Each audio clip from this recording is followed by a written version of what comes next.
I remember it like it was yesterday, although it happened many Christmases ago when I was just a wide-eyed kid of 5. Our family tradition was camping out in the bush with a bunch of our friends, a festive escape into nature under the stars. That year was no different, except for the unexpected twist that would chill us to the bone. There were 9 of us kids in total, all bubbling with the excitement of Christmas. Our parents, trusting the safety of the bush and our little gang, let us roam around within sight, armed with walkie-talkies to call us back to camp. We felt like explorers, venturing into the wilderness, but always within the familiar sights of our campsite. Then, on one crisp Christmas day, the air filled with magic as a voice crackled over our walkie-talkies.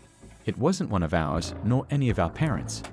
It was a deep, unfamiliar voice, claiming to be Santa Claus himself.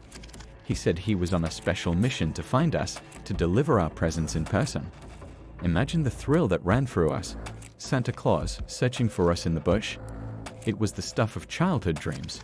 Excited chatter erupted among us, our imaginations running wild with visions of the jolly man in red.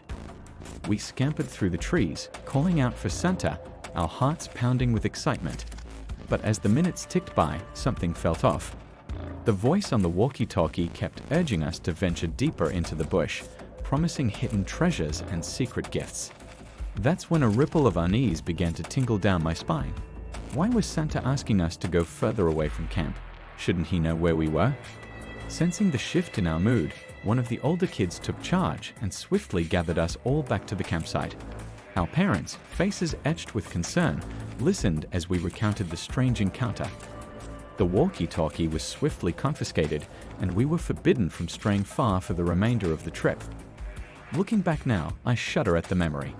As a child, it was a thrilling adventure, a brush with the magic of Christmas.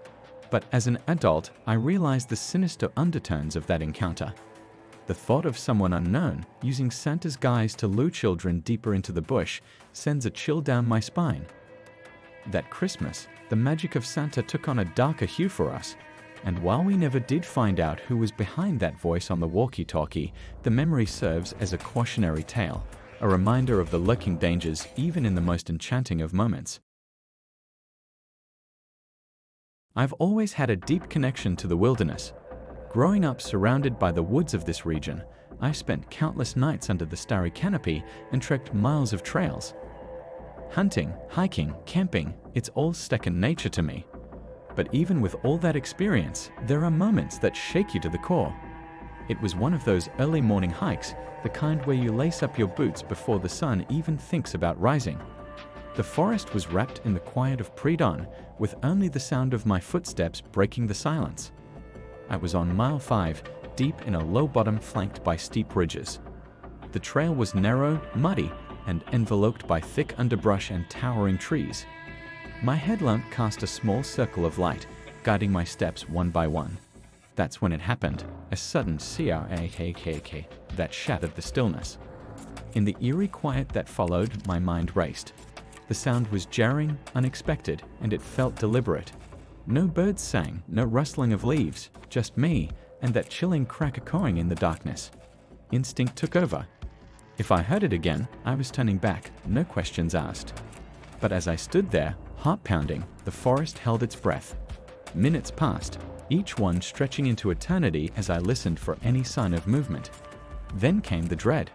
I knew the trail ahead, knew that in a few yards I would have to make a 180-degree turn and head up the ridge, toward the source of that bone-chilling sound. Taking a deep breath, I pushed forward. Every shadow cast by my headlamp seemed to dance and twist, a macabre ballet of looming branches. The 180-turn loomed ahead, and with it, a wave of unease washed over me. That's when the smell hit, a putrid stench that clawed its way into my nostrils. It was like nothing I'd ever encountered, a sickening blend of decay and something else, something indescribable. Heart pounding, I quickened my pace, my footsteps loud in the silent forest. The first light of dawn teased the horizon, casting eerie shadows across the trail.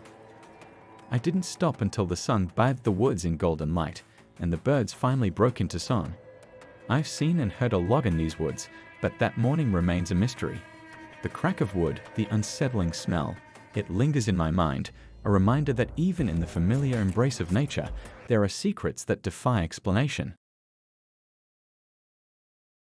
I'll never forget that camping trip alone on the beach a few summers back.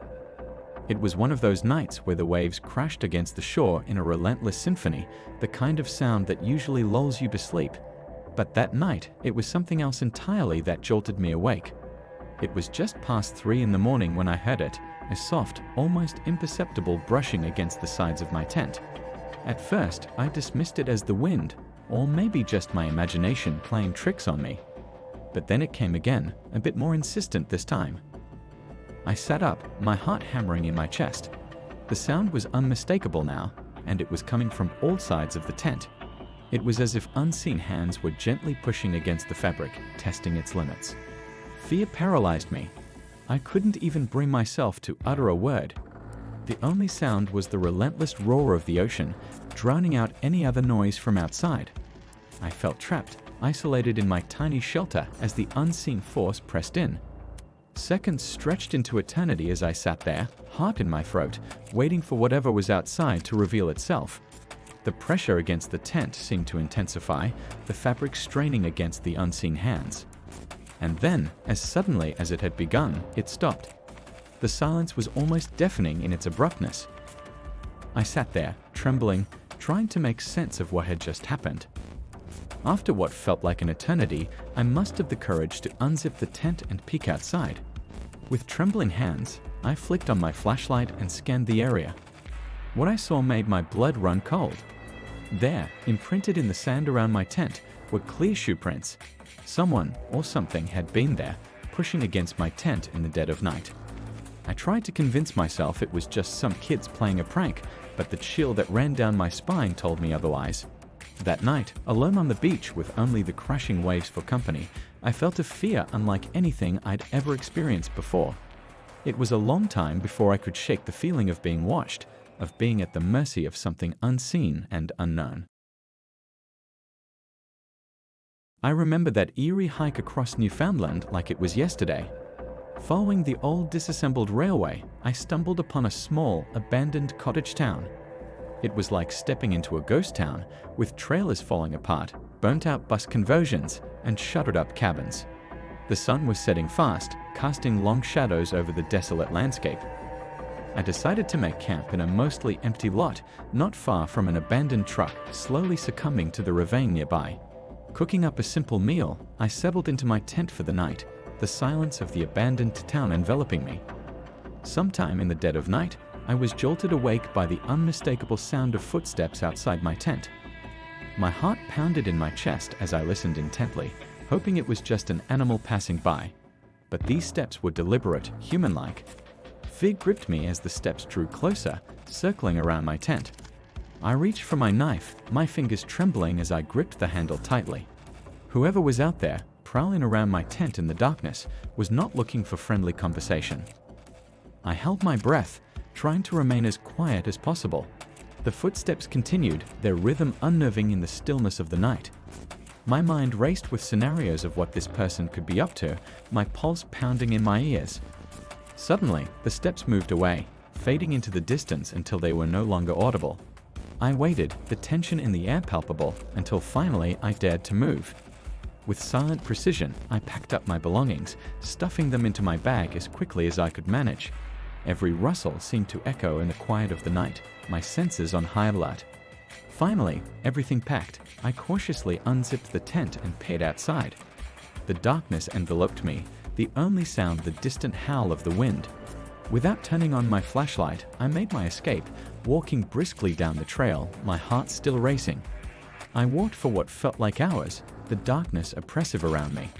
It wasn't until the first light of dawn that I stumbled upon a road, relief flooding through me. I flagged down a passing truck, the driver kind enough to give me a ride to town.